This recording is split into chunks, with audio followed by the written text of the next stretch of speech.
Colleen, welcome. You can't talk back to me, but I can welcome you. Janelle, welcome to our webinar. And Scott, welcome. Glad you could join us. And Nona, welcome. And Lindsay, welcome. Your guys' audio was muted, so you can't talk back to me, but that's a good thing. So.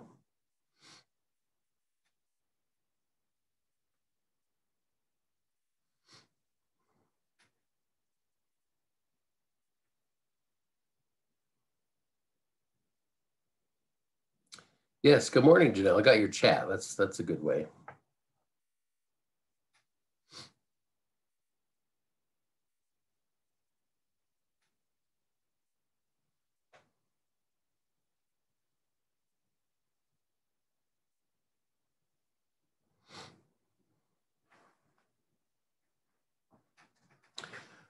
I'm told we have about 20 to 25 people that registered. So hopefully we will be getting the rest of those guys signed on pretty quick here. We have a lot of good content, so we don't want to wait too long to get started.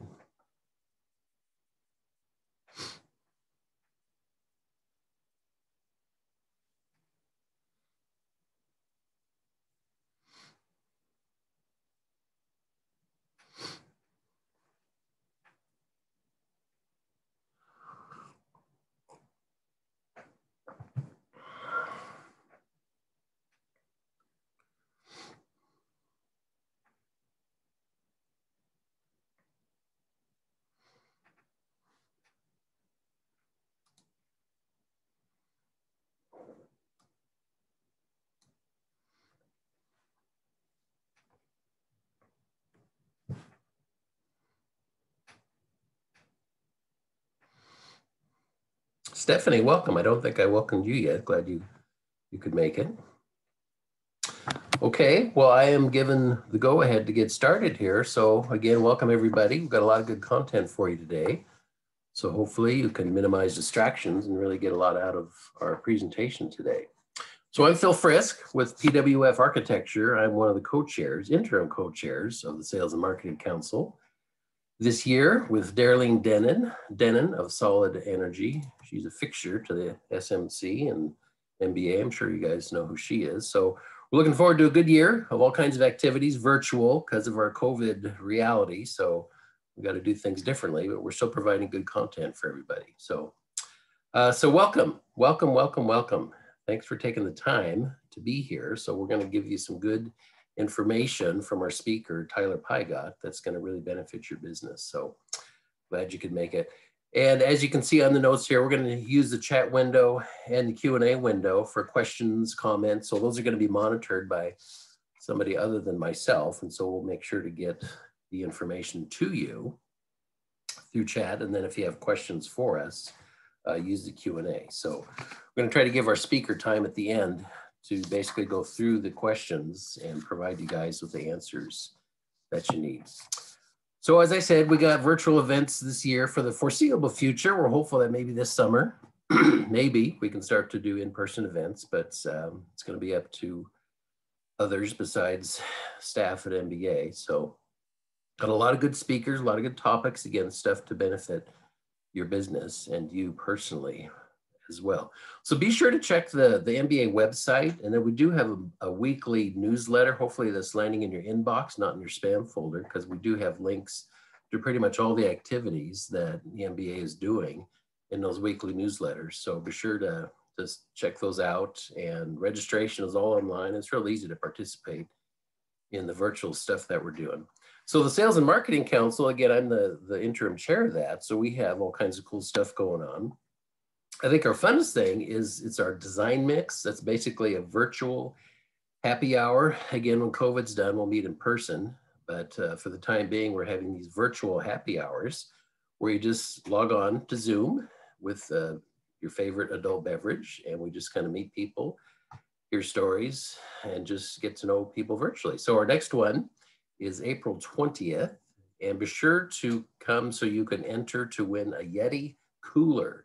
I have since learned that those are extremely valuable and priceless objects that people enjoy. And so we have going to have a drawing to win a Yeti cooler. So we're sure to join us, but it's the third Tuesday of every month at 4 o'clock. And again, you can get a link to join us through the weekly MBA newsletters, and then also off the MBA website. So a lot of good stuff going on.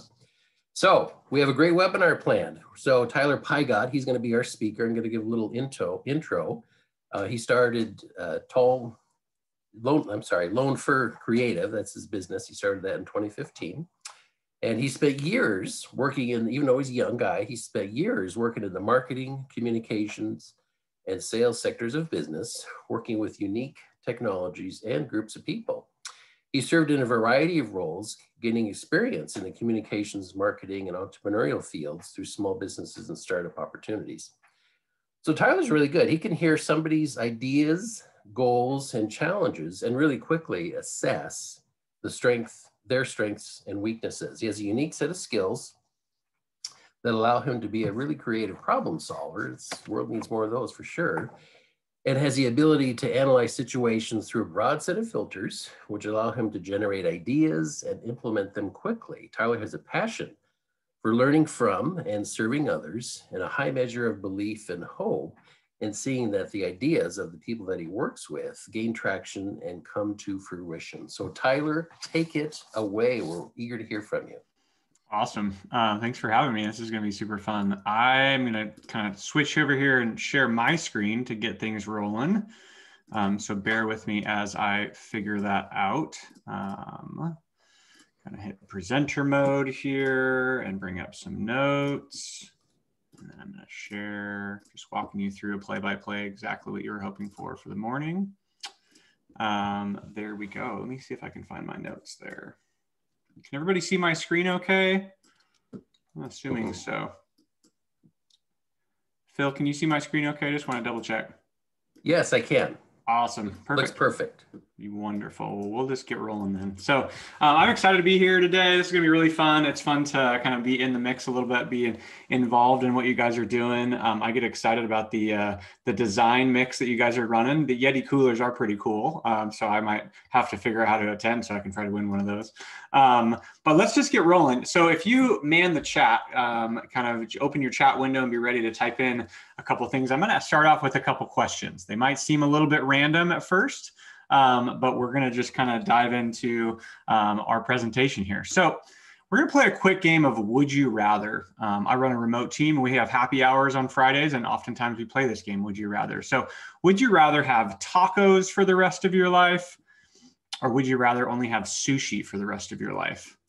Go ahead and throw in the chat what you would prefer. Everybody seems to overwhelmingly say tacos. I love it. That's awesome. Number 2, tacos. Okay, we have Lindsay says sushi. Nice, nice. Okay, we got one sushi taker so far, but most people like tacos. I love it. Or Darlene says neither. Perfect. I love honesty. That's great. Okay, next question. Would you rather sit on a beach when it's too hot outside, or would you rather go camping when it's too cold? So say hot or cold. Would you rather sit on a beach when it's too hot or go camping when it's too cold? We've got a mix. If you're from the Pacific Northwest, like most of us are at this point, and it's March and we've kind of made it through most of the winter months, you're probably saying, I want to be in a hot place. But some of you guys say cold, camping in the cold. I love it. Both. Nice. I like your honesty, colleague. This is awesome. Okay. So this is this is another one. So would you rather buy from a salesperson who won't leave you alone, or buy from a salesperson who answers all your questions without bothering you? You probably don't even have to answer this one. I know it's for the most part, for most of you, it's number 2. And we're going to talk about outbound marketing versus inbound marketing. We're going to talk about some sales techniques and all those types of things as we kind of roll into the presentation today. So the first thing that we want to talk about, or that I want to bring to people's attention, is most companies waste an enormous amount of money on interruptive style marketing. I'm just going to let that sit in. Most companies waste an enormous amount of money on interruptive style marketing. In fact, if we're going to go into the numbers, here really fast. Oftentimes, you're not necessarily in your interruptive style marketing competing with your competitors, so-called competitors. Maybe they're local around you or people you might look at that you're competing for business with. Oftentimes, you're actually competing for attention.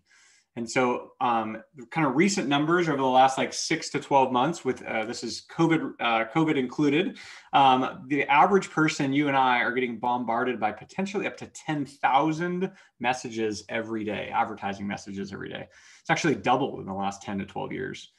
Those are things from, TV ads and outdoor signage and social media, maybe news apps that you're rolling through, text messages, emails, maybe print or mail, something that's like going to be getting sent to you, even driving down the road.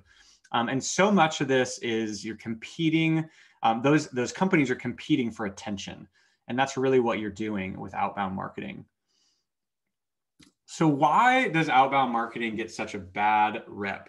Oftentimes people kind of have like a negative association with outbound marketing. And oftentimes it's because it's associated with kind of being spammy or it's a little bit annoying. And that's oftentimes, we can always kind of relate to that for sure. But really what happens and what some of the things that make me frustrated is when it's extremely, or oftentimes it's extremely irrelevant. So it's something that is not relevant to where I'm at, what I'm looking for. It's just interruptive style. And so it makes the fact that it's unrequested even worse. So it's essentially kind of that, hey, it's getting put in front of you and I'm not requesting that. And so oftentimes, even though I'm not requesting it, it makes it that emotion towards it even worse. And so lots of companies, without understanding their audience or really having a targeted message that's showing value, they really run the risk of kind of pissing people off, making people angry. And then oftentimes our response as consumers is we're turned off by that brand. We're turned off by that company on a regular basis, and they kind of lost their position. So no matter the outbound channel, the premise is always the same. Companies take the initiative to start the conversation versus the consumer taking the conversation or taking that initiative. But the problem with an understanding outbound marketing is actually pretty easy. It's simply, it's just not understanding. Most companies don't understand, marketers don't understand for one of the two following reasons, maybe even both. So it's showing ads to people who are not in your target audience or target market, making that ad irrelevant, potentially annoying, and then, immediately selling without offering any sort of value. And so you're not creating any content. You're not necessarily educating the client or that potential client or customer. You're not really considering maybe where they're at in the buyer's journey. And so, so when people are creating those outbound marketing campaigns, and really in order to do that, they have to kind of generalize everything. So to hit the largest number of people, so kind of mass market. And so oftentimes that message is pretty general. And in other words, it's, those traditional tactics, it's pretty impossible to be relevant to a variety of individuals that might have specific needs, challenges, or problems. So to kind of bring it to kind of realistic terms, if you will, and kind of show some examples, here's a couple of different kind of key problems. So take, for instance, I just kind of picked a couple of random ones here, but take, for instance, streaming TV services. So like Netflix, Disney Plus, Hulu, Peacock is a new one. I know during the Super Bowl, Paramount was advertising one. There's all these different streaming services that kind of pay to play. You got to pay a monthly fee to get access to that content. Well, there was a survey done, I think this was done about mid last year, and 60% of people are downloading or paying for those services just to avoid advertising alone. Like that's the reason that they're not interested. They don't want to watch commercials. Think about TiVo when that was released a long time ago and you could fast forward through commercials. And now oftentimes cable providers are allowing you to do the same type of a thing. So, and really, when's the last time you bought something specifically because there was a TV ad that told you to do that, or that you didn't know about it at all, and all of a sudden you're running to the store to buy that thing you saw on TV? It's not necessarily something that is happening on a regular basis. Or look at that second example of streaming music or podcasts. So it's kind of the same idea as the streaming TV. And just for reference, in December 2020, so this was a couple months ago, Spotify had 345 million active users. So, that is a significant chunk of people, of active users, and 155 of them. So about half-ish are paying for their premium kind of usership of it and their premium membership of it, which essentially means I don't want advertisements. I don't want people talking at me. I want to choose what I engage with. Look at the third one, banner ads. So the average person gets bombarded by about 1,700 banner ads every month, and they only see half of them. That's a pretty staggering stat, especially as an advertiser. And it's not exactly the best, bang for your buck, if you will, when it comes to putting ads or putting banners in front of people, like so many companies do. The fourth one, super realistic. We can all relate to it, email. So if you're an average kind of office worker, you conduct business via email, you communicate via email on a regular basis, you're probably getting somewhere between 100 to 120 email messages every day. And about 55 of them are pretty irrelevant and spammy. So that's on an average. And so maybe some people are more or less, but people kind of expect to tune out your message. They expect to tune out that email that you might be sending them. And so at this point, you're probably saying, okay, I get it. Inbound marketing is bad. Well, not necessarily. And so the truth is, it's just a lot more nuanced than just that outbound kind of barraging people of marketing. And so oftentimes we consider this like that brand marketing. So take, for instance, those big companies that have millions and millions of dollars to spend just to keep their name in front of people. So think Nike, Apple, Google, Toyota, FedEx, McDonald's, Coca-Cola, AT&T. Those are the big companies that just, they're playing that long game of just reminding people that they exist. And so reality is outbound happens, and it still happens every single day. And the companies which do it well are actually adding lots of value to their customers. So let's take a gander. Let's take a look at a couple different examples of companies, bigger companies that are doing outbound marketing really well. So the first one, it's a Spotify ad. So they use this ad in a couple different places. They have a couple different variations to it, but this one's just a snapshot of a billboard. And it says, in the right, it says, I want to be more of a morning person. So this is maybe like an internal thought someone would have. But then on the other side, it says also me, and then it's showing that all night dance party playlist. And so in the very bottom corner, they're saying music for every mood. And so they're kind of advertising a specific or singular feature that they have available in their product. So it's not, hey, coming out straight across, we have the best music service ever, you have to buy now. But it's just kind of giving you a hint of something that's available. So maybe the next time you're thinking about listening to music, a music service, you might think about Spotify. Let's look at another one. So this isn't another billboard. They've also used this in other places too, but billboards sometimes are the easiest because they're the biggest print. So it's 2:04 a.m. and we're open, 24-hour McDonald's. So they're not saying, hey, we have the best hamburgers, we have the best meal, we have the best value, you need to buy a hamburger here. They're not saying those types of things. They're just kind of subtly communicating, hey, we're here when you need us. We're always open. That next time when you are on a road trip, you're up in the middle of the night, whatever, you're hungry and you need something, you might think about McDonald's because you know that they're open 24 hours. So it's causing them to be extremely creative. And, back to that earlier stat of 1,700 banner messages, this would count in one of those, and you only see half of them. They're having to be really creative to kind of overcome that banner blindness, if you will. So, all right, let's look at the third one. Find your greatness. This is by far my favorite Nike ad that they have, that they've run. And it's a little bit older at this point. I think it came out in like maybe 2012 or 2013, something like that. And it's a 60-second spot. And honestly, I think it's one of the most human ads that Nike's ever come out with. And it's really speaking to the general person. It's not necessarily speaking to that like high-end exclusive athlete or elite athlete. And so this commercial starts and it's kind of really panned out or zoomed out. And there's got this kid that's running towards the camera and he's maybe carrying a couple of extra pounds. And so you can tell he's really working at it and he's really trying. Well, that's really where the message is targeted for the entire ad, is it's targeted towards people that are trying, which really is all of us. It's everybody, whether it's in athletics or it's in business or it's with your family, everybody's trying. And so it really just kind of pulls you in. It grabs your eyes. It compels you to watch. It makes you think. It makes you feel. and it leaves you really inspired. And so it's not like picture of a shoe, picture of a jacket, picture of whatever apparel Nike sells. It has nothing to do with that. It's more so just, hey, we help the average person, we help the person trying, we help the person trying to succeed. And so there are probably very few people in the world who would have looked at any of those last 3 ads and found them annoying or intrusive. And so it kind of brings up the question a little bit of why. And you could consider the fact that companies using outbound with skill and caution to take consideration of where people are at in the buyer cycle really successful.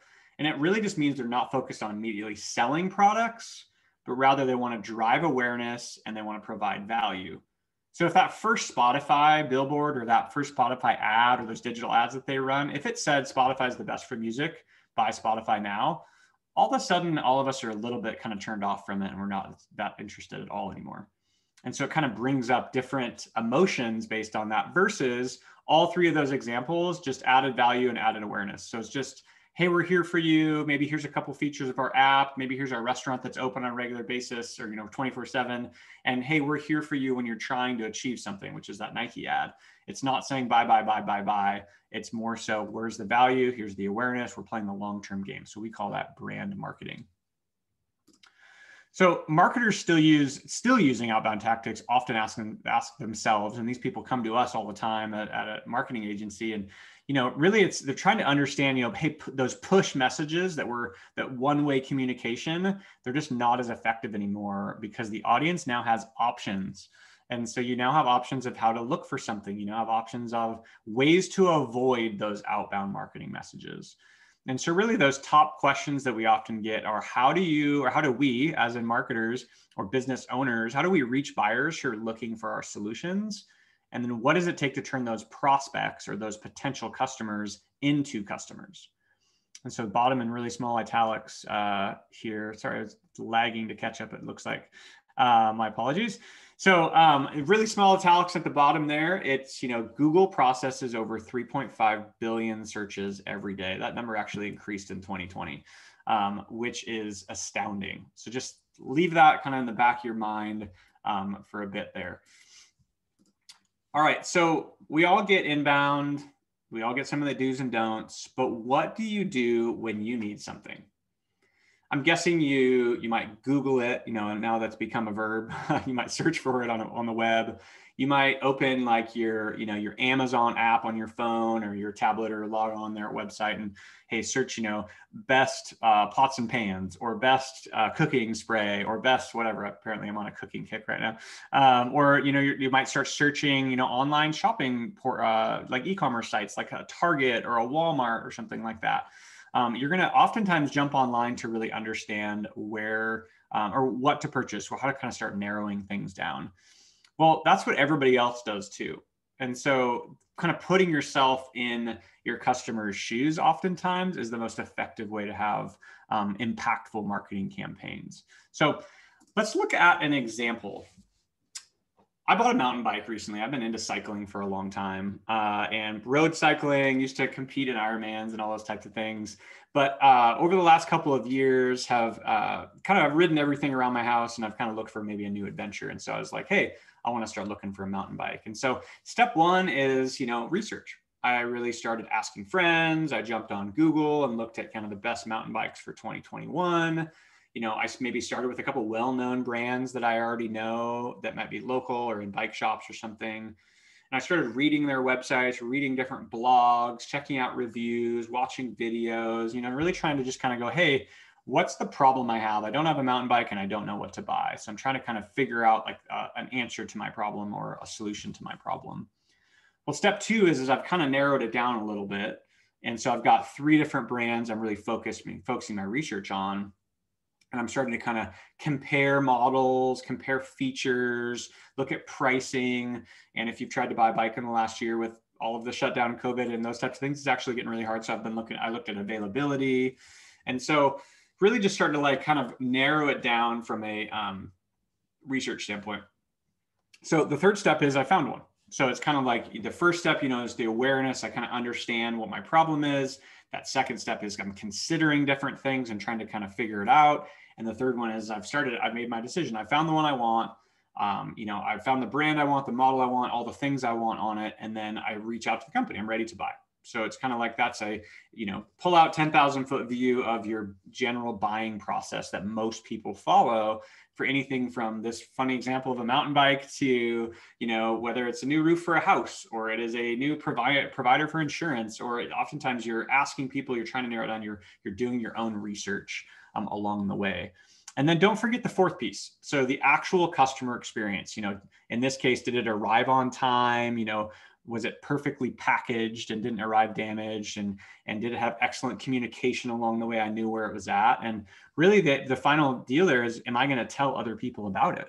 And the answer is yes. I bought a mountain bike and here it is. And so I'm telling you exactly what I bought. I go get dirty and have fun on the weekends and ride on trails and those types of things. And I bought a Canyon mountain bike. And it's super fun, all those types of things. And so I'm telling people about it because it was a great experience. It's been a great bike. So I'm using this as a kind of a funny example, but reality is enter the era of inbound marketing. And so this has been around for a number of years at this point, but oftentimes it's hard to grasp as a, a startup business or a small business, or, somewhere where you're doing wearing lots of different hats, or, you're trying to kind of cut through the noise, if you will. If you remember those stats of getting hit by 10,000 messages a day, you really do have to kind of figure out how to cut through the noise. And so, outbound marketing is really that focus on reaching people directly, where inbound is really the opposite. It's about enabling customers to find you. And so it's basically kind of that method of pulling customers to you that already have a need. And so you're there when they're looking for you. And in that case, oftentimes too, maybe they aren't quite aware that they have a need yet, but you're educating them and staying in front of them in a practical, value-giving way, so that when they might have a need, or when that need arises, they know where to go for that. So let's talk about this term I want you to remember, and I'm going to bring up a number of different times kind of between now and the end of the presentation, but the right person, the right place at the right time. And that's really where the content element comes in with inbound marketing. And so we're going to dive into those a little bit more directly. But, this is often like blog content, video content, downloadable content that might be on your website, maybe like white papers or guides or ebooks, maybe tip sheets, other things like that. And it's kind of, how do you provide value in people, for people when they are at a specific point in their buyer's journey. And so oftentimes people are kind of at this point going, well, what's a buyer's journey? I don't even know that. Well, you'll notice that I used the same slide as I did before in my example of buying a mountain bike. And as funny as that was, it really was following this exact same process, where that step one is, you're at the beginning of your journey and you're trying to understand something a little bit more. Maybe you're trying to get familiar with potential solutions. Oftentimes we search things that aren't, or we search for things and search for answers for things, and we're trying to actually uncover what the real problem is. We might not know exactly what it is right away. And sometimes we do. We know exactly that there's an issue. I need to have it fixed. And I know who I'm going to go to. But so step one is that research element, like I mentioned earlier. Step two is you're in the middle. You're trying to narrow it down kind of with a set of potential solutions. So maybe you've narrowed it down to 3 different products, or 10 different products, or 1 product, or whatnot. And then the step 3 of it is you're at the buying end of the buying cycle. You're ready to make a decision. You're doing your final due diligence before you kind of pull the trigger, if you will, of as far as kind of, I'm ready to buy this thing. I'm ready to reach out to talk to salespeople. And the majority of customers and consumers do a lot of research before they buy. Actually, about 70% of a decision is made before you even reach out to someone. So think about like buying a car. Oftentimes you've already like done a bunch of research. You've talked to people, maybe you've test drove or something like that before you even get to a dealership or a used lot or whatnot. You already are pretty far down the road of the decision you're going to make by that time. And so you've done a fair amount of research. And so all those data and all the tools that are out there for reviews, Amazon, influencers on social media, third-party review sites, Quora and Reddit and YouTube product reviews. And I think I mentioned social media, but there's so many different ways in which you can kind of validate and understand and start to research things. People are just spending a lot more time researching their own solutions, and they're not buying from those type of, billboards, like we said said earlier. don't forget that fourth step though. So it's the actual customer experience, and happy customers can turn into like promoters and evangelists for your brand or your company based on their experience with your product. Another way to look at this is a flywheel. And so HubSpot has kind of, a lot of people talk about the flywheel, but HubSpot's kind of coined it a little bit more and pushed it forward a little bit more in the last couple of years. And they're a marketing automation platform, HubSpot is. And so if you kind of look at this flywheel, you see kind of that in the top side there in the yellow, it says attract. And that's really that research piece. You're trying to kind of reach out and attract people. And you've got kind of strangers, and then you're moving those people in their buying cycle, in their journey, all the way from engaging with them to delighting them. And then it's a cycle. It's a constant kind of movement piece there. And so really it's just a business model. It's essentially kind of looking at all the different departments you have from marketing to sales to service, and understanding really how all of those things work. And one of the things that I really like to like kind of dive into when we start working with businesses is really understanding what are all the different elements of their flywheel, because oftentimes you can really narrow it down based on the areas of, say, friction. And so if you're spinning a wheel, you always know that if there's something rubbing against that wheel, the wheel slows down, which is not necessarily a good thing when you're trying to grow a business or when trying to have reach some specific goals for a business. And so if you think of that buying journey and then put that on top of this flywheel to understand kind of as it's moving around, and as you can apply different forces to it to kind of move it in different areas, super important. So we're going to talk a little bit more about that as we go through this, but I'll pause a little bit and think about it. I bet most of you are probably like, yeah, I get it. This is how I make my decisions. That makes total sense. And really what we're trying to do here is trying to put ourselves in our customers' shoes, and we're trying to design marketing campaigns and initiatives that are centered around this buying process, because this is how people buy things now. And it's not those interruptive style tactics that oftentimes we jump into. And we really can't expect our customers or our clients to buy things differently than how we buy things. And so kind of the goal here is, how do we get ourselves into our customers' shoes the best way we can? Real quick here, what's the difference? Great. I've been throwing around these terms, inbound marketing, outbound marketing. Really, what's the difference? So here's kind of like a cheat sheet, if you will. So inbound marketing, it's pulling interested readers in. It's solving customer needs. It's often interactive with a reader. There's helpful content that's being consumed, and ideally audience members or people within, like visitors to your website or different potential prospects, are becoming leads at that point. And oftentimes you'll see it on websites, in blogs, and ebooks, and opt-in emails, in SERP data. SERP is search engine results pages. So if you're typing something into Google, it's the way in which they're displayed to you. Oftentimes it's in social media as well. So that's inbound marketing. Outbound marketing is more pushing messages at people. It's writing to sell products. It's a one-way communication. It's more disruptive style content that's being consumed. So think TV ads, billboards, those pop-up internet ads. We've all gone to those news sites that you kind of just get barraged with all things popping up, and then you leave really quickly because it's overwhelming. It's a bad thing. Telemarketing is a great example of it. I get messages all the time. I mean, several a day at this point between personal and work.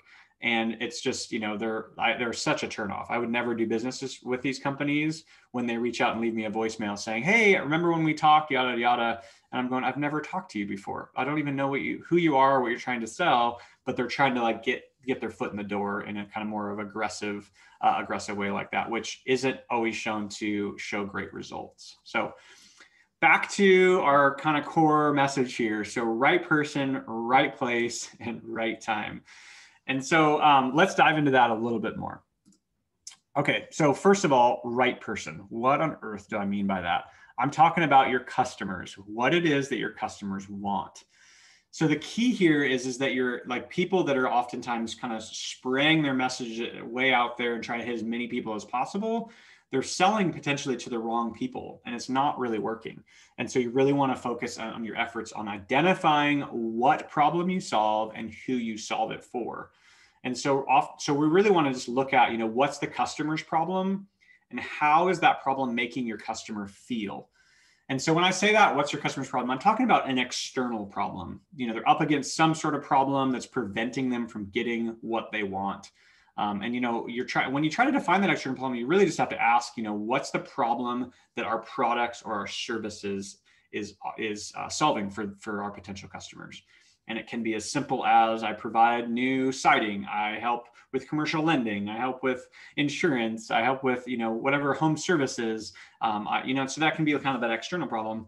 But the internal problem is more of that, how is that problem making the customer feel? And so externally, you've got, the problem that your product solves. And then internally, they've got that problem. How is that making them feel? So it's kind of manifesting, if you will, in an internal problem that's making them feel a certain way. And when you're trying to understand that internal problem, we kind of have to ask ourselves that emotion, that a negative emotion that's being brought up with that. So oftentimes that's, maybe it's fear. I'm afraid that the damage to my house got worse, or I'm afraid that if I don't have this insurance policy, I won't be protected or covered in this moment if something happened. So oftentimes there's that. So it's kind of just that emotional thing that may be potentially a negative emotion people have. So a couple of examples. So some of you guys might have seen, it's kind of blanket at this point, it's been around for a while, but Allstate Insurance Company has their TV ads and digital ads that they've run now for a number of years, but it's kind of that mayhem campaign. So you've got that actor dressed up in a suit. He's usually got a Band-Aid Band-Aid, kind of messed up hair. And he's kind of chaos. He represents chaos. He's the tree that falls on your car outside, or he's the barbecue that explodes, or he's the, fire that gets started at a tailgate, or whatever it is. There's so many different examples at this point. But really what Allstate's doing is they know that they have a overall problem that people need. You have to have, auto insurance or home insurance or whatnot. You have to have that. That's the problem that you have. But internally, they're speaking a lot to the internal problem you have where, hey, you don't want, I think their tagline is, don't get cut rate insurance or whatever. So they're kind of, reiterating, hey, you want to have a better insurance plan. And so don't let this happen to you. So they're really playing to that internal fear that you might have, or internal problem that you might have that's kind of popping out. So that's a great example of kind of a larger brand that's really honing in on that internal pain point. Most brands that are successful look at their messaging, and it generally is targeted towards people's emotion and their internal struggle that they have. And so think about, car companies like the auto industry, and think about, you've got, I need a car. I need to make it from point A to point B, whether I need to make it to a job, I need to commute and drop my kids off at school, whatever it is, I need some way to get around. And so I could go, hey, I'm ready. I need to buy a new car. And I could go I don't know that like the exact price point, say $10,000 to $12,000. I could go buy maybe a Hyundai or a Kia, maybe kind of like an entry level, maybe not, not fully loaded, all those types of things, but it's going to get the job done. It's got, an engine, it's got wheels, it's got seat belts, it's got an airbag, it's got all the safety things. It's going to get me from point A to point B.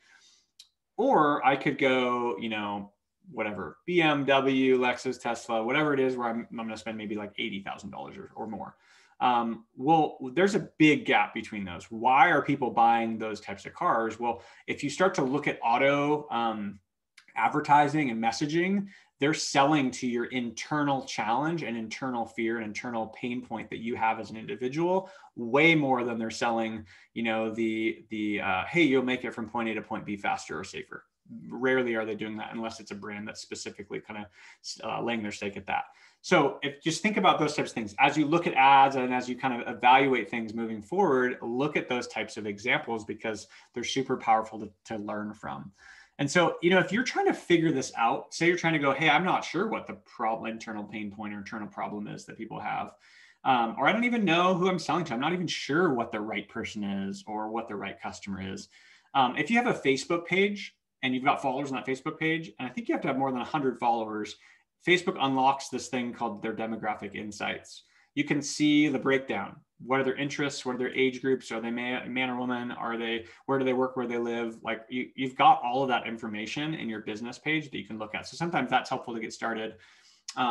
Surveying customers is helpful. Reaching out to them individually, sending an email, having them fill out a survey if it's more of a mass group is sometimes helpful because you can just pinpoint a couple questions. Don't overwhelm them like crazy, but you can pinpoint a couple questions. And I would say kind of a hint here as well. Another thing that you can do is talk to your sales team. They have all the answers, to be completely honest. They're the ones that are on the front lines talking to customers, understanding what pain points they have. They're understanding where their budgets lie. They're understanding, maybe their demographic a little bit more. They know a lot of this information. Oftentimes it's literally in their emails. And so when we'll do these types of exercises with clients to figure out, hey, what's your right fit client or right fit person?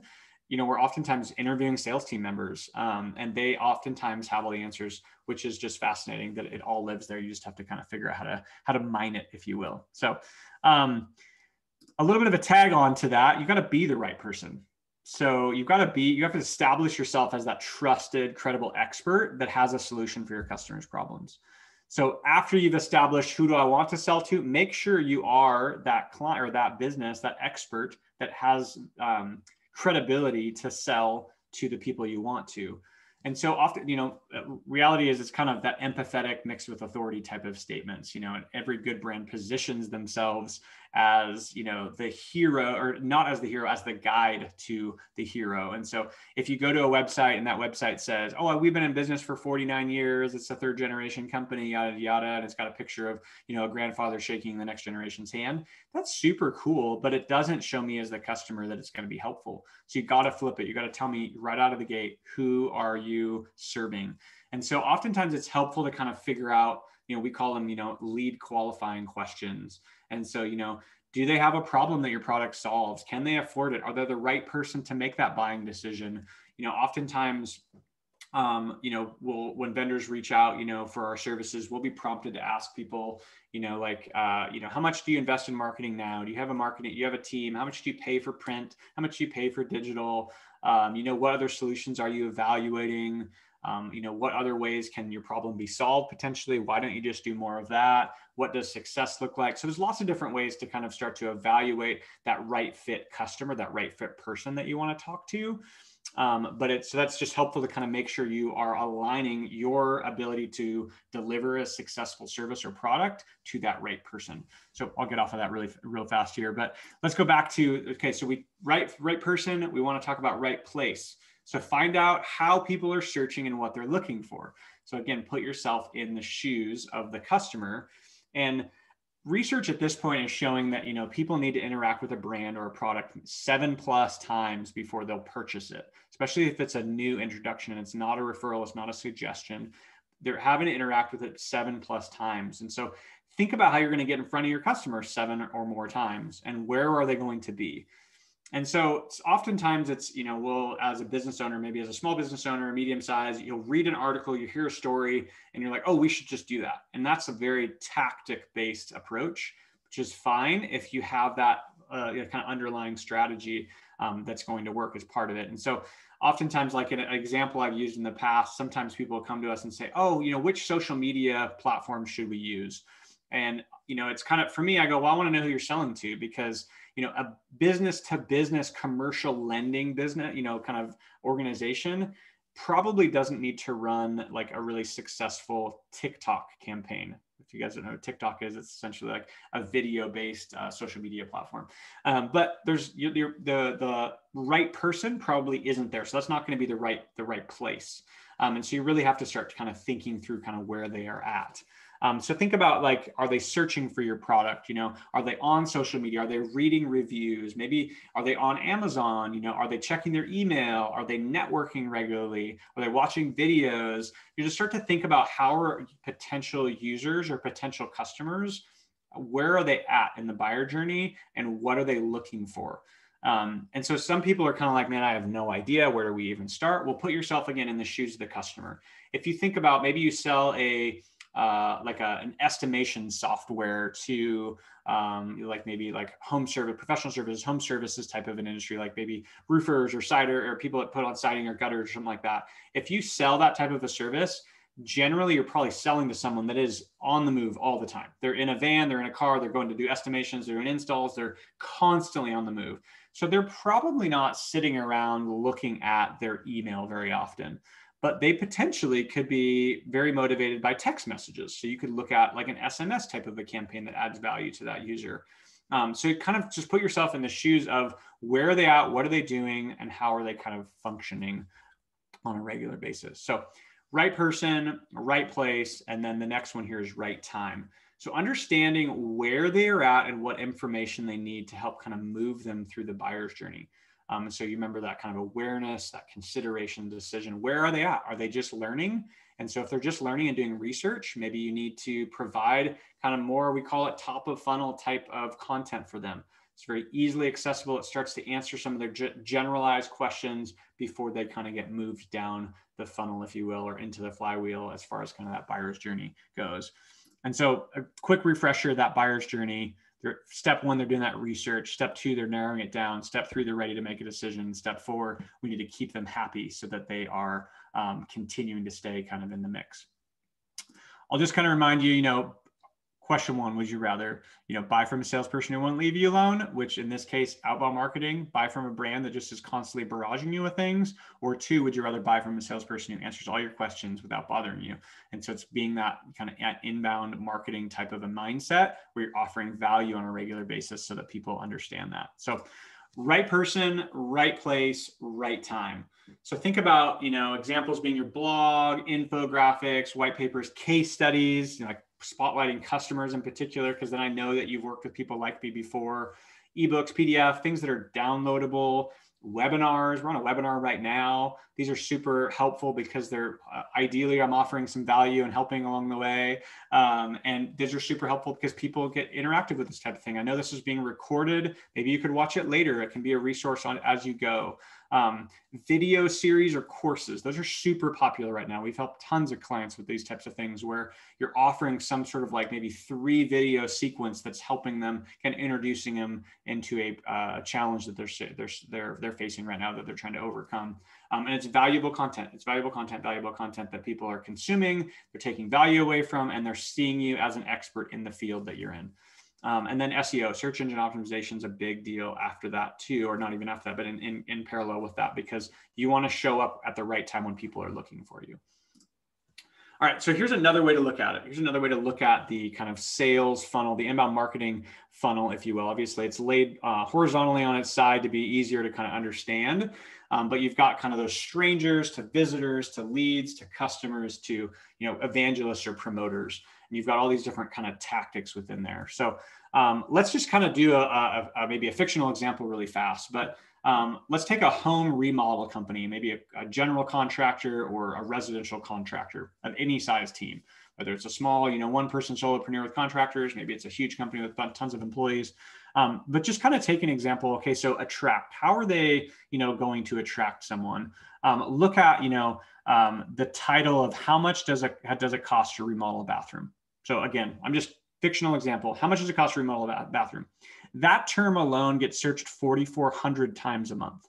So 4,400 people are looking for that identical, matching those exact words term. And then there are thousands and 10,000s of searches just that are at a variation of those types of words. So that would be kind of like if you put yourself in your customer's shoes, hey, I'm thinking about doing a home remodel project. I'm just trying to kind of bring myself around a line to how much something might cost that's like that.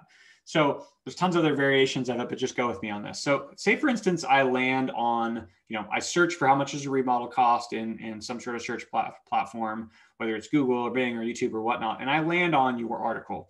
And so I'm going to read your article, I'm going to scan through it, and then maybe I'm in the middle of scanning through it and there's a nicely placed call to action in that blog post, whether it's a slide in or it's a pop-up or something, and it's a guide to hiring a contractor. It's top 10 questions you should ask a contractor before you hire them. It's a free video course that's helping you negotiate with a contractor, understanding the terms that they use. So think about those types of things too, as you've got your attract phase. So we're using kind of SEO and maybe some social that's helping them kind of get in reference for how much something might cost. You're then going in the engage phase. So you're using like a landing page, a form to collect their information, a call to action. You're getting their contact info. And then the third part is get them in some sort of like a nurturing sequence. So oftentimes people will use email for this. And, you're trying to answer questions on an ongoing basis for them over the set period of time. Different cadences work for different businesses and different kind of buying periods. But you're trying to answer that problem that they're really trying to solve.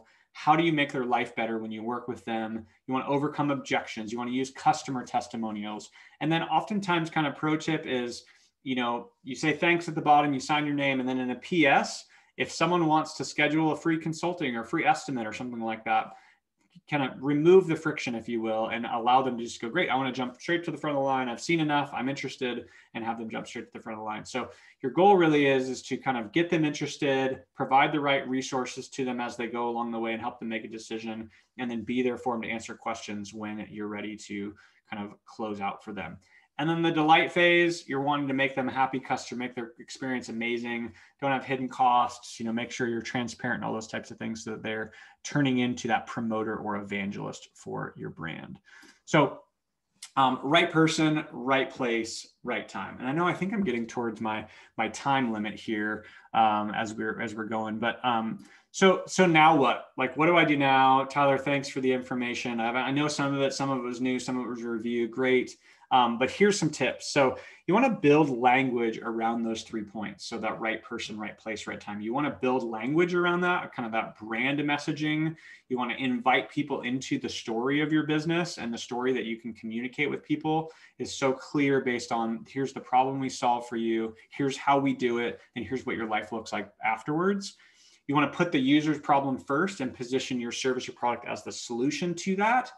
And oftentimes, like I mentioned, we call this brand messaging. So it really is creating that powerful tool of story to invite people into. So really fast as we go. And I think that maybe Katrina or Nicole has these links, and I think there might be an email that kind of goes out towards the end here.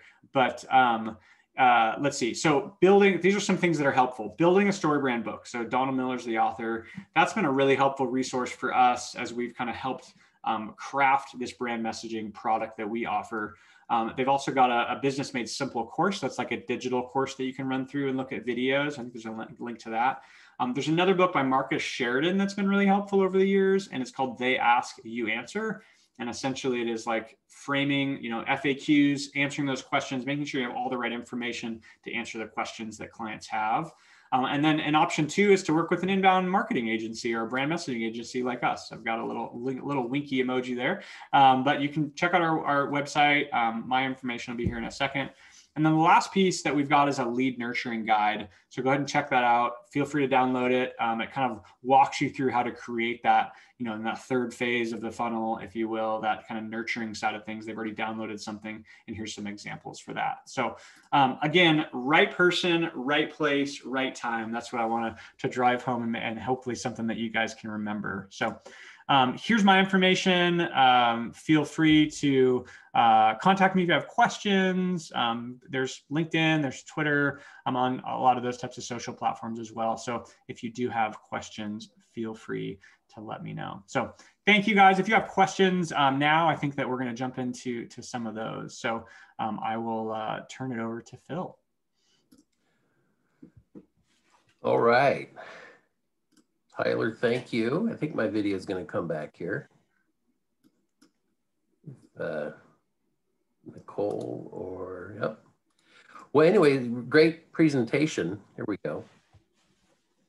Start my video. Okay, great presentation. Thanks for the info. Hey, I'm thinking we haven't got questions yet in the Q&A, but we got time. So folks, if you do have questions, feel free to type in. One thing I was wondering, the size of a business, does that have a huge impact on what you just talked about, like a sole proprietor versus a company that has 500 employees? Do you end up taking a fundamentally different approach to this, or is it all the same regardless of the size of a company? Yeah, no, that's a great question. Honestly, it's the same tactics. It's the same strategy. I would say it's probably just the quantity that you're able to produce. So if you think about a company with 500 people in it, they've probably got a marketing team, maybe it's 10, 15 people, maybe more. And so they're able to really focus heavily on the content that they're going to create, versus if it's kind of that, more solopreneur, making sure that the assets that they use in their sales process or in their follow-up or, on their website or whatnot are helpful. They're adding value. They're not just a buy now, but it's a helpful kind of, asset that they're creating. So I would say the strategy and technique all stay the same, but it is more so along the lines of this, like quantity of content that you're able to kind of pump out. So I don't know if that if that's helpful or not, but. Yeah. Darlene had a question. I mean, does Lone Fur have a certain size of business that's your sweet spot, or do you work with all sizes of companies? That's a great question. Most of the companies that we work with are somewhere in kind of like that to $50 million a year revenue range. And oftentimes the reason why you use kind of that 5 million is probably you've got a really established product at that point, and you know how to sell it, know how to convert leads, and we're really able to kind of come in alongside of you and kind of start moving the needle and helping you kind of move down the road towards a different strategy or revised strategy, or help kind of put fuel on the fire for that. Most of the time, bigger companies, we've done some consulting with bigger companies, but it's not necessarily like an ongoing engagement type of a deal, because they really just want a different perspective. And then they have a team that will often, jump into that implementation. So I don't know if that helps answer your question, but it's hard to answer it based on team size, and it's more so based on revenue. I would say that's been helpful. Actually, Darlene had a follow up. The revenue, was that before or after you built? That's a great question. Most of the time it's before, and a lot of it is just if we come into helping startups or companies that are really in their first couple of years of business, it is really difficult to create and help them with a message, because they really haven't worked with enough clients to know what that message is yet. And then oftentimes if you don't have a big enough revenue number, it's going to be hard for you to pay for someone to be helpful. And pay for expertise and those types of things. And so, it's before we work with them. So cool. We love funny commercials. That's why we watch the Super Bowl, just to watch funny TV ads. But Geico is probably the best company using humor. Yeah. I mean, is that easy to do? Do you do that a lot? Do you need to have certain criteria before you try to use humor to market yourself? That's a great question. I would say humor is an amazing way to kind of cut through the noise and make it memorable, because it gets people to smile, gets people to laugh. It's usually on either end of the spectrum that you remember. So if it's a very, aggressive, angry ad, you probably have a different emotion towards that, but you remember it. And if it's a really funny ad, you also probably remember it. And so I would highly recommend using humor towards things. I would say, though, there is a threshold to that, or kind of a matrix that you want to start creating when you're talking about using humor, because sometimes things are funny to you, Phil, or funny to me, but not necessarily maybe to somebody else that isn't in the room with us. And so you really just want to be pretty sensitive towards how you're using humor, and making sure that humor is lighthearted enough and is applicable to a large enough audience. I've been thinking about a couple of different tweets that came out from Burger King yesterday, and it was specific around because I think it was National Women's Day yesterday, and it was specific around some comments that they made that were meant to kind of poke at the situation, and then their thread followed through with some of the comments, but the tweets weren't very funny, and I think that they came off pretty poor, and I think it was a real miss for them. But they tried to be funny, even though it was more of probably with a tone of voice, and if I was in the room and we were saying it, you'd be able to kind of laugh it off a little bit and you'd understand it. But when it's in, less than 100 characters or whatever it was, it maybe came off a little bit wrong. So you just want to be really sensitive to how you're using humor. But it's highly, highly important, and I think I recommend it highly. So good. Okay, we've got a question here. In the COVID, normal we have now, I mean, how do you do things differently now that we're still in quarantine for the most part, and how long we will be? Is that affecting what we should do to market? It's a great question. It's been an interesting year, because I would say that 18 months ago, you had 2/3 of businesses that were saying in their minds, at some point, we should do something with digital marketing. At some point, we should think about what kind of campaigns we'll run at some point. And then all of a sudden, fast forward, 6 months, 12 months, whatever it is, kind of midway through last year, now 100% of businesses are required to have some sort of digital presence. And so I would say it's more important now than ever to have some sort of strategy around how are you getting in front of people and cutting through the noise. Because cold calling took a major hit. Cold emails took a major hit last year. We all are just turned off by that stuff at this point, where maybe a year ago, 18 months ago, it was working okay. You got some decent results from it. But unless you've got a lot of money to put behind a brand and a lot of effort to put behind a huge sales team, those types of tactics just really aren't working the way that they used to. So I think it's of more importance now to spend, you know, your energy and effort towards creating that, you know, inbound marketing strategy when you're kind of there when people are looking for you, because, you know, a lot of people are looking at this point and they're searching and using the tactics we just talked about over the last kind of hour, because of the fact that that's just how they buy things now. More people are buying through online experiences and less people through stores or through kind of more print ads or you know, interruptive style marketing. So I think it's of greater importance now than in the past. Mm-hmm. Got another question here, you know, and I still get cold calls and I hate them. So do you have clients that say, well, we've always been cold call or cold emailing for the last, you know, 20 years. So why would we stop? And how do you convince them to abandon that if they should? Yeah, good question. I've done a lot of sales training over the years. The minute I get to convincing, I've lost already. So I try not to convince people of really anything, because if you're trying to convince them even to buy something, it's there's a chance that you've potentially already lost. So as far as kind of convincing, you know, oftentimes I'll ask them, you know, well, what's like, why would you change? Like, why, like, if it's working now for you, why would you change? And then most of the time, the answers that kind of come back are, well, we're looking for different techniques. You know, I'll oftentimes ask, you know, what's your return on that investment? You've got, you know, you're using an outbound agency and they're costing you 10, 20 grand a month. Like, are you getting that in return? Are they able to prove that? You know, are you damaging your brand reputation? Are there better ways to do this?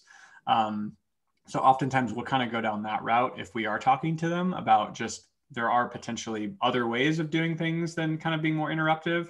And I haven't talked to anyone that likes cold calls. And most people are pretty turned off even by the emails that they get of, you know, hey, Tyler, it's so great. I'm super glad we're able to connect. You know, we offer this platform, da, da, da. And you're like, okay, but I'm not ready to buy this. I'm not even looking, you know, and it's usually a turn off, which is unfortunate, but it's the brand damage usually that happens that people don't see right away.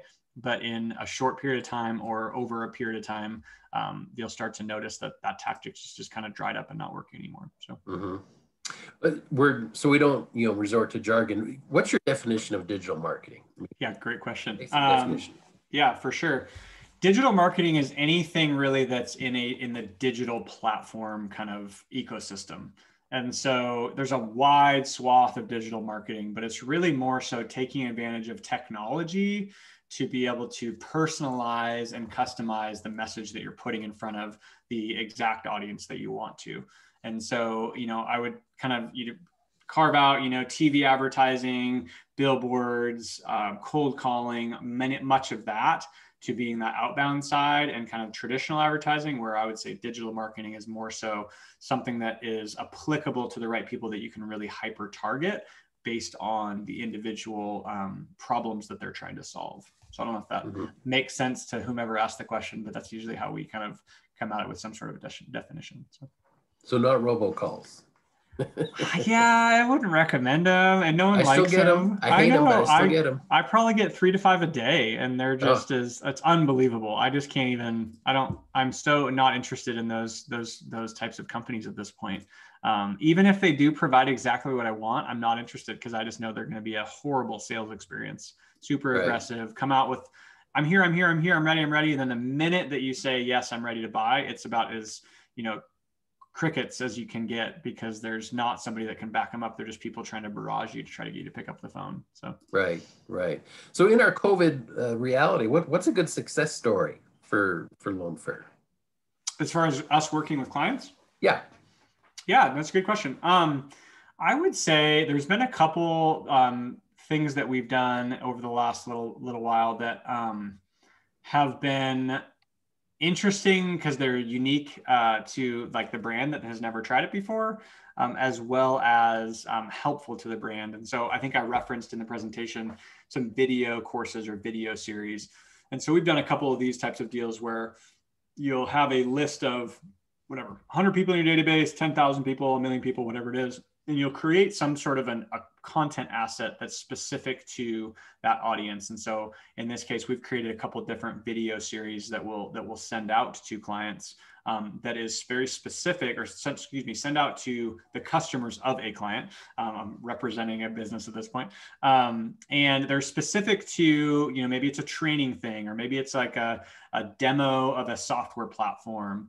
And it's very like tangible around, this is the specific problem that we solve. This is what's of interest. This is really cool. You should check this out. And it's just as like choose your own adventure kind of thing. You're getting to choose what you want to interact with.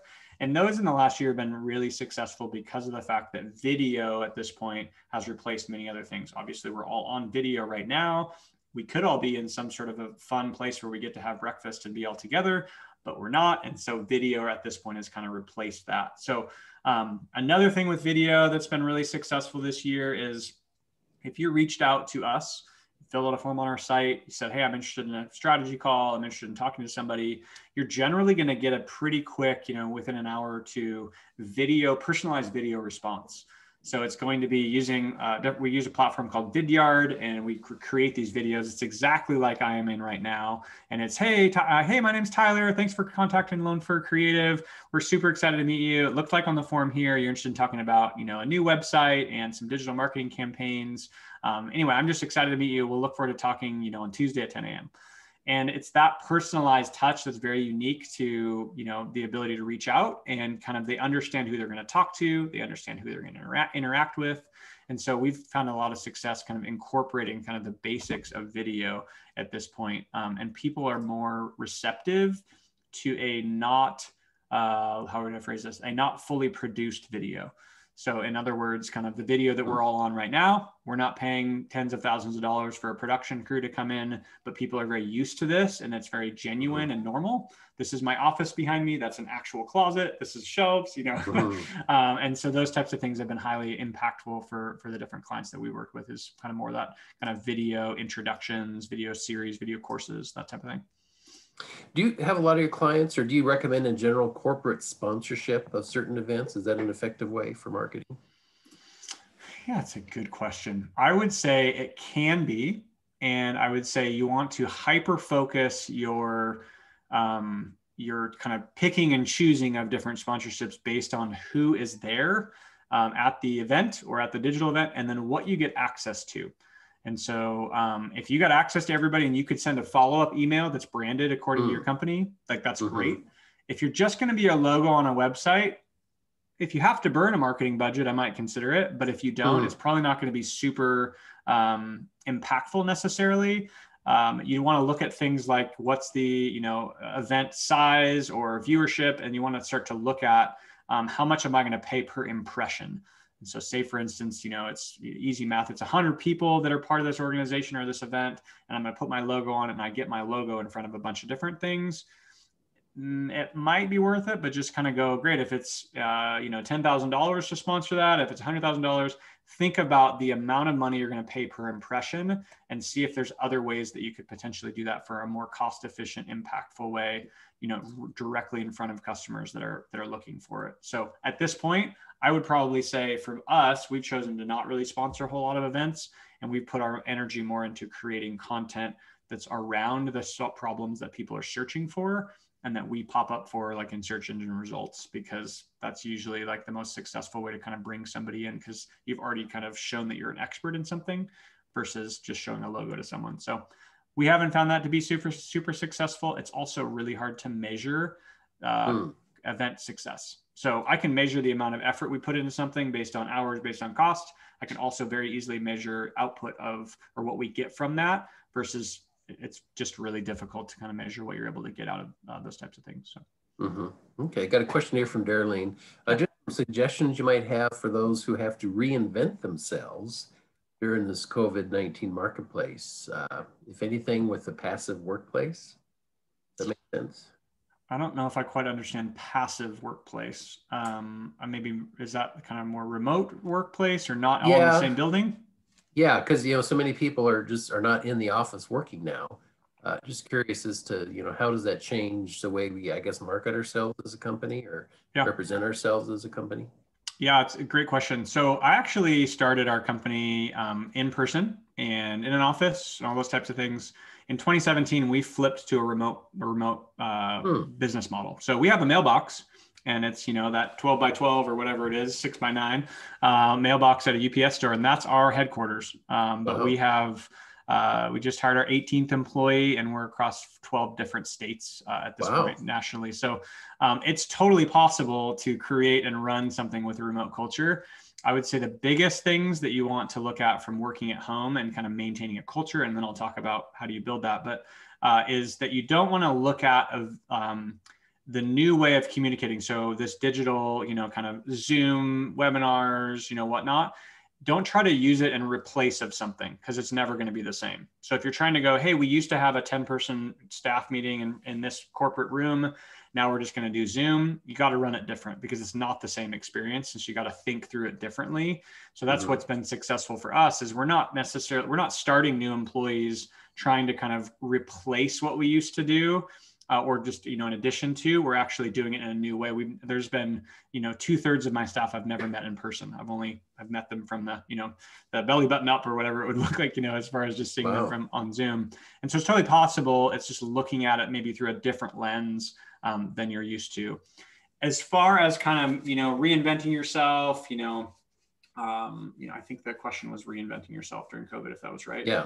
But how else can you be attractive? How else can you look at it from like an entrepreneurial type of a way to understand what are the main problems that people have now that might have changed a little bit? And so, obviously, like if you're in like maybe home services or something like that, there's a lot more people working on residents, working on their houses, working on things. So you can potentially be even more applicable in those types of environments, creating, materials that are going to be more helpful if you're not in person with them, coming up with different types of tools or spreadsheets or things that you can give away that's of value to help them plan their remodel project. Or again, I'm just throwing out ideas because I'm not quite sure the business, but you can come up with different ways that are going to replace I need to be in your house and walking around the project. We've had clients that have completely switched to a video-based model, and they'll schedule a Zoom or a FaceTime call or whatever that is with different clients to have them walk around and show the video. Hey, I want you to show the outside siding and I want you to show the foundation. Great. So then they have an example of the video you should shoot with your mobile phone, and then where you send that to, so that they can then find out more information. So I think there's a lot of ways that you can kind of just try to be creative about what you might have used to do when everything can be in person, and maybe where it's at now. And probably answer the question a little bit is, will it ever be back to the way it used to be? And I would gamble and say probably not. And so you're going to have to shift anyway. And so it's a great, it's a good time to think about it. And you're going to want to scramble to think about it because we're a year in. So, I think that there's a lot of different things. So I'm not sure if that answered the question at all. But that's good info. And that's what I was thinking. We are not going back to a pre-COVID normal, are we? Yeah, totally. Business. It's not going to happen, right? Not going to happen. Nope. I would say that there's a lot of events that I used to go to, 25,000 person marketing events or whatever. I doubt those happen. I just wouldn't be surprised if they just aren't going to happen anymore, and they're going to be replaced by other things. And so there's lots of different things that those could be replaced by.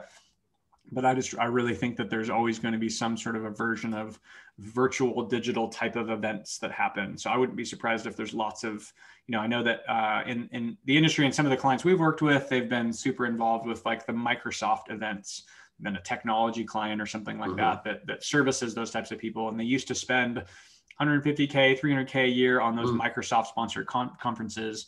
And now those don't exist. And so will that ever again? Where would you use that marketing budget? How do you get in front of those types of people? And some of that is clear and you're like, yep, do this. And some of that's unclear because it's still being established. I would say people are just starting, a couple months ago and over the last couple months, people are really starting to go, this is an interesting new way of life. It's not going back to normal. Right. They're kind of coming to grips with that.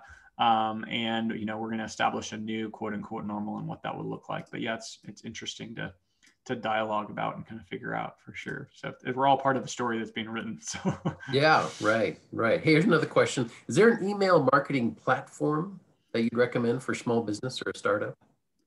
Yeah, good question. We use HubSpot a lot. HubSpot's a great kind of backbone to our business and to a lot of clients that we help. The investment of HubSpot is totally worth it as long as you dive into it. If you're just going to use it partially and use 10% of it, I wouldn't go that route. Active Campaign is another one that we've spent a lot of time with. It's another kind of email, contact relationship manager, CRM type of a tool that's built in. There's a couple other functions to it.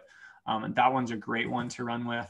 They've got some great kind of workflows that are templatized and set up and ways to kind of get started pretty quickly on that.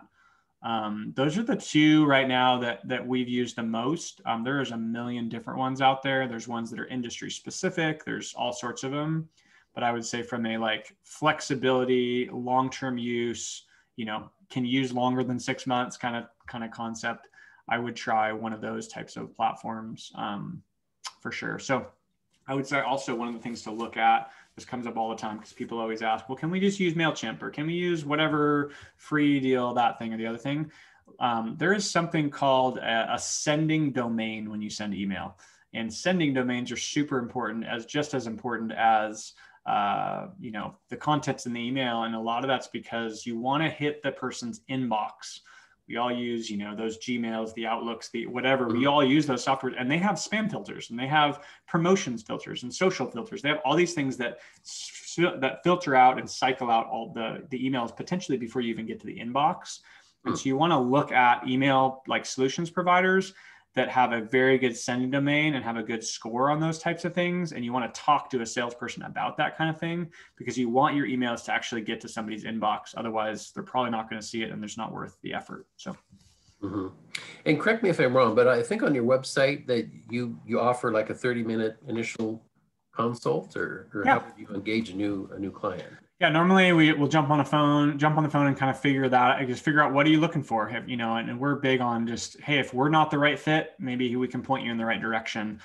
There's lots of businesses that we've talked to that, they're maybe for timing reasons, budget reasons, whatnot, they're not quite interested, but they're just trying to figure out, hey, what's step one? Like, where do we go from here? And that's something that we have talked to people all day long about that. So you'll probably jump on the phone with one of our kind of business managers or business development managers rather, and you'll talk to them. Sometimes I take some of those calls just because it's super fun to talk to people all the time and meet new people.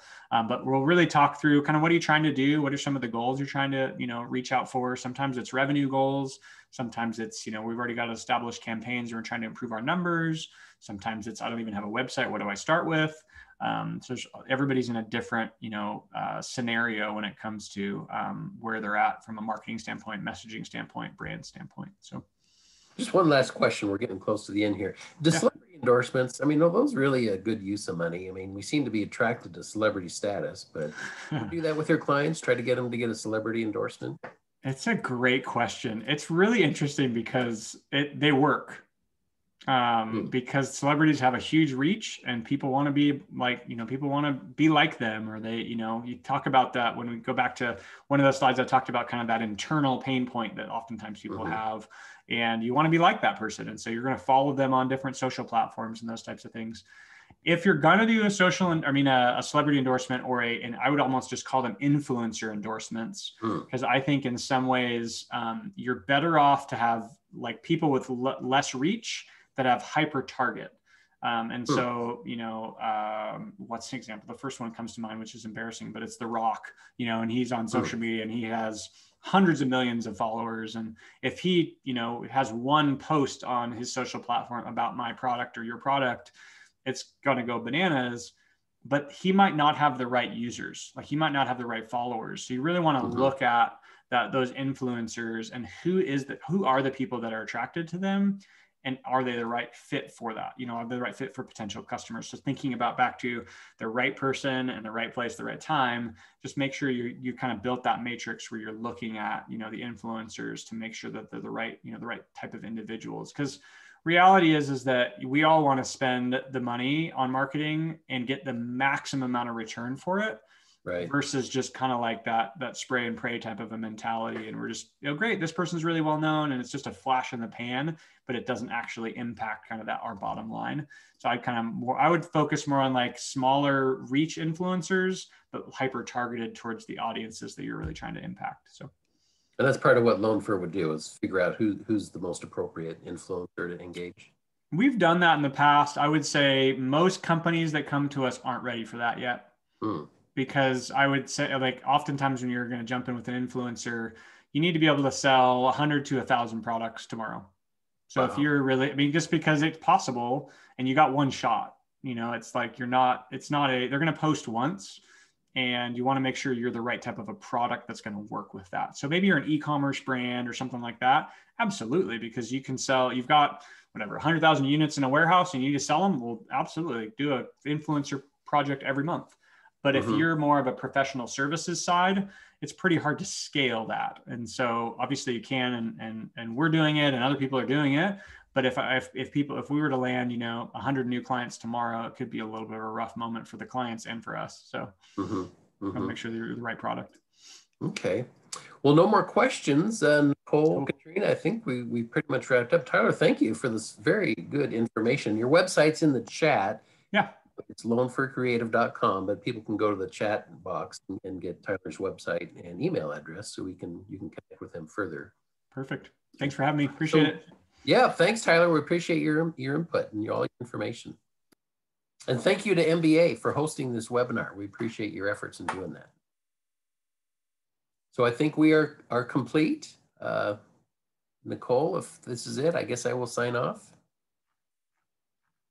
Yeah, let us know what you think too. We got a survey link that'll let you give us input so we can help with these in the future, make them even better. So thanks again, everybody, for joining us.